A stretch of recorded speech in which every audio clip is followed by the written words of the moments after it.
Hola, si nosotros observamos estos dos mapas, vamos a ver algunas diferencias significativas.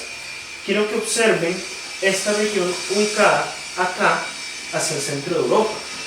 Ahí, si nosotros vemos un mapa del año 1900, tenemos que esta región abarca el Imperio Alemán y el Imperio Austrohúngaro.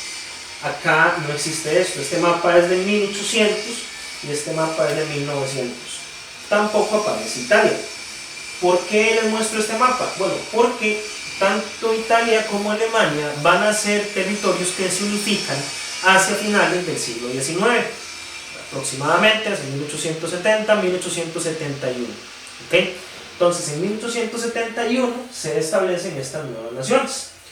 Esto va a ser muy importante si lo tomamos en cuenta desde el punto de vista del nacionalismo, palabra que está ahí, nacionalismo y Primera Guerra. El nacionalismo es uno de los antecedentes y es uno de los factores que van a ser importantes para desencadenar la Primera Guerra Mundial. En esta época, a finales del siglo XIX, inicios del siglo XX, se comienzan a dar una serie de tensiones que los podemos enumerar principalmente a partir de la Guerra Franco-Prusiana. La Guerra Franco-Prusiana, los prusianos o los alemanes, como lo vemos acá consolidados como un imperio, le arrebatan a Francia los territorios de Alsacia y Lorena, que es esta región que se encuentra hacia este sector. Por este sector, más adelante lo vamos a ver en otro mapa. Asimismo, vamos a tener un proceso denominado la paz armada. En esta paz armada se van a formar bloques político-militares donde se busca hacer una carrera armamentista, ¿verdad? Desarrollar gran cantidad de armamento para amedrentar al rival, ¿verdad? Como un periodo de tensión que va a culminar con la Primera Guerra Mundial. Asimismo, vamos a tener por parte de las potencias una rivalidad en la búsqueda de mercados y una formación de sistema de alianzas, que vamos a ver más adelante. Estos bloques los vamos a tener consolidados como la Triple Entente, conformada por Francia, Gran Bretaña y el Imperio Ruso. En este mapa son los que tenemos de color verde, que sería el Imperio Ruso, Francia y Gran Bretaña por ese sector, y una triple alianza conformada por el Imperio Alemán, el Imperio Austrohúngaro e Italia. Entonces, en esta primera etapa de la Primera Guerra Mundial vamos a tenerlo, para entenderlo así fácil, a los países del centro contra los países de los lados.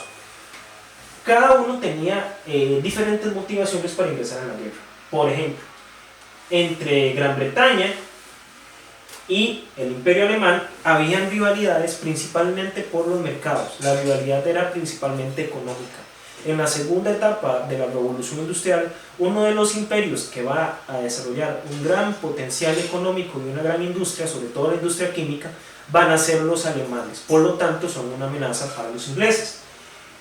Territorialmente, los alemanes tenían conflictos con Francia por la Guerra Franco-Prusiana que les mencioné antes, y el Imperio Ruso y el Imperio Austrohúngaro tenían conflictos por el control de la región de los Balcanes.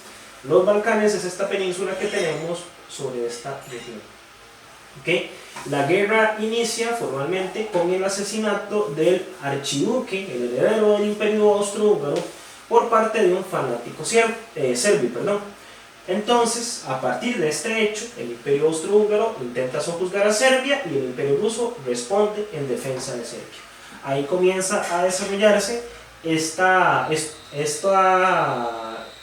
conflicto, donde más adelante el Imperio Alemán ataca a Rusia, ataca a Francia y ataca a Bélgica. Al atacar a Bélgica, que es una región neutral, entonces Reino Unido interviene y se da la consolidación de la guerra como tal. Más adelante los bloques van a cambiar un poco, como lo vemos en este mapa. La Triple Alianza pierde a uno de sus aliados. El caso de Italia se vuelca al bando contrario y vamos a tener la aparición del Imperio Otomano a partir de la alianza que tenemos acá, y la Triple Entente, además de Italia, va a ingresar un actor que es fundamental, que es Estados Unidos. Estados Unidos ingresa en la guerra por el hundimiento del barco Lusitania, un barco inglés donde viajaban ciudadanos estadounidenses, presuntamente por un barco alemán, o por un ataque alemán más bien, e ingresa en la guerra, y aquí se da un desequilibrio, ¿verdad?, en la balanza, y la Triple Entente termina ganando más bien, la Triple Entente ganando la guerra y la Triple Alianza pues perdiendo. Dentro de la guerra siempre hay grandes ganadores y grandes perdedores. El gran ganador de esta guerra fue Estados Unidos. El gran perdedor fue Alemania. Vamos a ver por qué. A Alemania se le obligó a pagar la deuda de la guerra en marcos de oro, es decir, en dinero en efectivo, contante y sonante.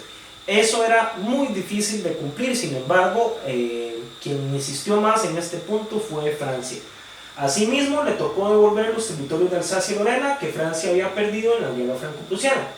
Tenía que entregar las colonias a los ganadores y reducir el ejército a 100.000 efectivos. Esto es muy importante porque no solamente va a haber una baja en la capacidad militar de Alemania, sino que mucha gente que muy probablemente dio su vida o quedó pues traumada después de la guerra por su país, pues por orden de los franceses, pues va a quedar fuera del ejército. Y dentro del discurso del nacionalismo, pues esto también es muy traumático.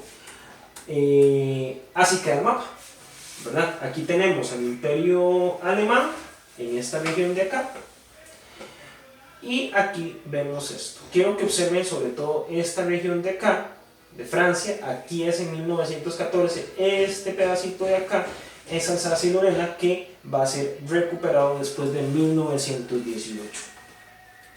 Y el gran perdedor, pues, por supuesto, fue Alemania. Otro país que también salió perdiendo, que de hecho se retira de la guerra en 1917, va a ser el Imperio Ruso, que inclusive a partir de este conflicto va a servir como catalizador o como antecedente de la Revolución Rusa que vamos a tener pues justamente también en 1917.